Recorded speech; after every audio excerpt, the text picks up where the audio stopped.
The latest episode of the Joe Rogan Experience with Gillis feels like one of those conversations where the jokes are doing cover for something more serious bubbling underneath. On the surface, it's riffing. Underneath, it sounds like someone slowly realizing that the house they helped invite people into is starting to look different once the lights are on.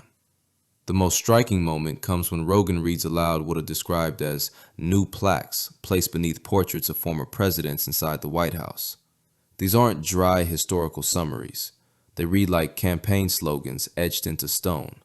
The plaque for Joe Biden is so aggressive that both Rogan and Gillis almost laugh in disbelief. Bro, He didn't care. I hate to get on Trump stuff, but have you seen the plaques? No, I heard about it. So his plaques All right. under everybody's name. Yeah, he's kind of trashing every other president. And what is he? It'll he write, trashes like, them all. The Clinton one I read, he talks about Andrew Jackson. I saw the Andrew Jackson and Clinton ones. The Clinton one is like, basically like he kind of got lucky with the economy because of the fucking tech boom. Also, then at the end, he's like, and then his wife tried to run against Donald Trump and lost. Like, That's a plaque. Yeah. Clinton's wife Hillary lost the presidency. Huh? Does it really say he got lucky? Like, who's writing these things? He's not writing them. If he Sleepy wrote Joe them, that would be Biden. Sleepy Joe Biden. By It far says the worst that. president in American history. Oh my God, he is writing it. Oh no, let me read it from the top. Yeah, okay. This is so crazy. This is underneath a photo in the White House is so crazy. Look at this. Sleepy Joe Biden was by far the worst president in American history. This is so crazy.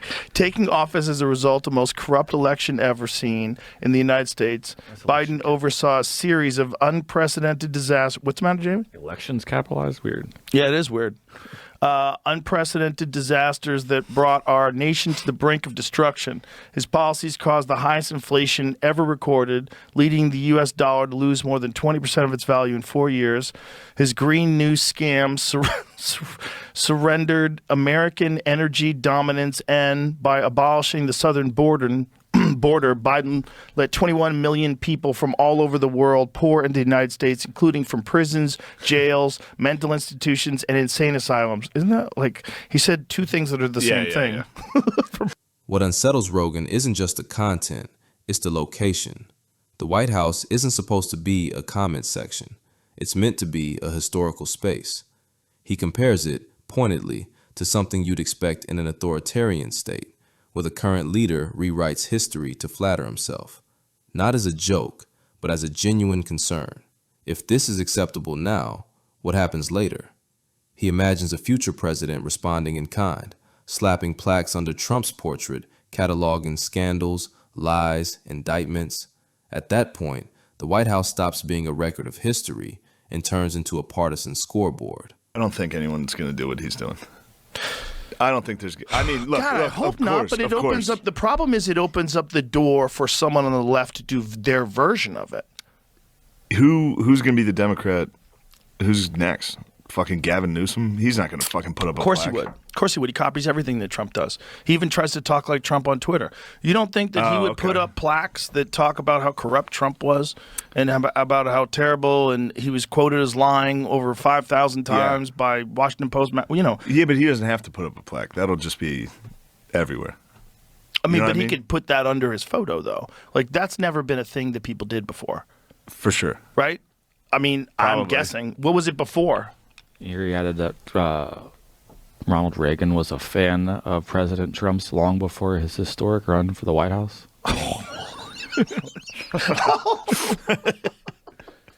That's so disturbing. That's such crazy What thinking. fucking lackey put that shit up and was like, "Do you like this?" Of course he's going to fucking like it.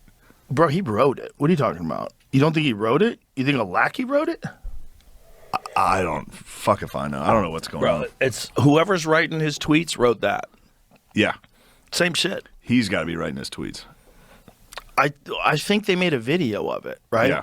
So the video is like he says things and someone types it out for him. And here's where the episode quietly takes on a new meaning. Rogan doesn't sound like someone celebrating this. He sounds like someone realizing that things have gone further than he expected. This isn't the first time either. For a while now, Rogan has been subtly distancing himself from Trump, questioning his behavior, criticizing the chaos, expressing discomfort with the consequences. That discomfort has only grown louder recently, especially in light of renewed attention on ICE raids and immigration enforcement, stories Rogan has reacted to with visible unease in past episodes. There's a sense that Rogan is starting to grapple with the reality of what a second Trump era could actually look like, not as an abstract culture war fantasy, but as lived policy affecting real people. To some viewers, this reads as growth. To others, it reads as hypocrisy. He fucked up on Twitter this week.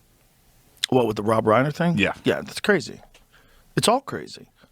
So if he didn't do the Rob Reiner thing and then put up those plaques, I'd be like, that's funny. But then the Rob Reiner thing, you're like, God damn it, dude. Well, the plaques are crazy. The plaques are crazy. The plaques are crazy. It's like the White House is supposed to be where each new president, the new guy comes in, you won the new election, congratulations, let me show you around. This is what it's like. These are all the photos. What's funny? Another good one. Loud. I think they changed. Look at I think that's the photo for Joe Biden. It's an auto pen? Yeah. Okay. That's so crazy. That's so crazy. Yeah, but again, it's still funny. When he does crazy shit and it's funny, I like it. Right.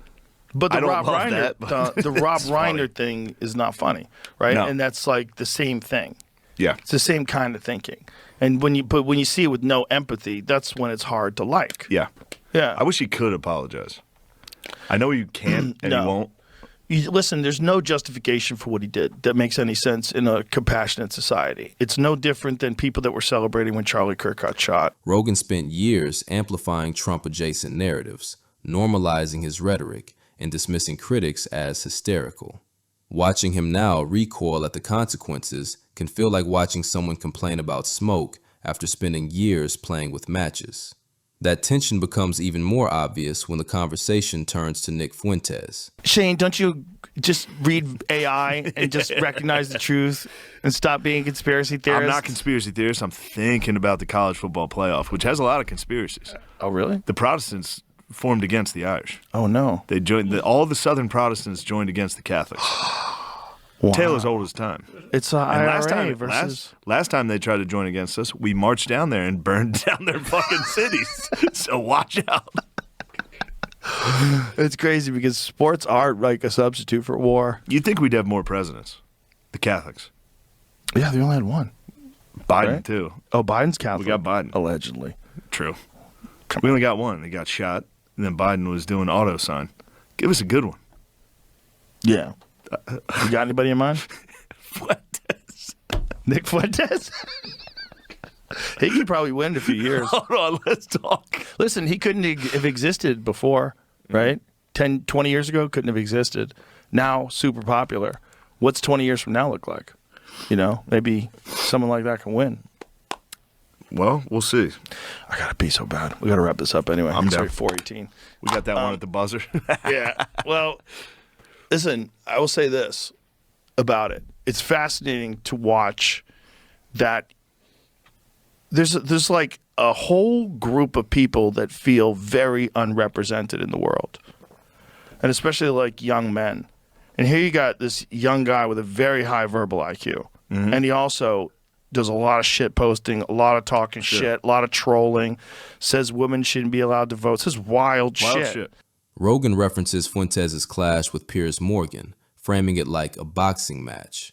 When Fuentes responded too soon after Morgan mentioned his mother's death, Rogan describes it as a missile, devastating because of its comedic timing. And that's where the contradiction sharpens. On one hand, Rogan is clearly disturbed by Trump's ego rewriting history inside the White House. On the other, he remains fascinated by figures who use irony, shock, and humor to smuggle extreme ideas into the mainstream. He understands the danger intellectually, but still seems captivated by the craft. It creates a strange double vision. Rogan can recognize authoritarian aesthetics when they're carved into marble, but seems less certain when they're wrapped in jokes and memes.